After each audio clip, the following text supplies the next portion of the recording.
એક ગામમાં એક નેતા આવ્યો, આવીને કે ભાઈઓ બહેનો, તમે જો એક વખત મને છૂટીને ગાંધીનગર મોકલાવો ને તો તમારા ગામમાં પુલ બનાવી દઈશ. એક વડીલ હતા ને, એ ઉભા થયા કે તમે પુલ તો બનાવશો પણ અમારા ગામમાં નદી નથી તો? એ કે આઝાદીના 47 વર્ષથી નદી નથી, પહેલા હું નદી બનાવીશ. ઓલા બધા તાળીઓ પડી કે નદી એમ ન બને, એમ નદી આવી ગઈ.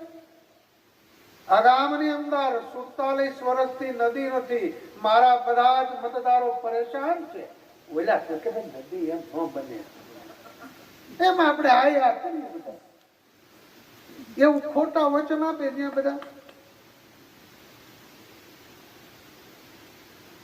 ઓલા બધા બકરા ને ઘેટા આવે ને, ઘેટા એની ઊનથી બધા ધાબળા ને એવું બને.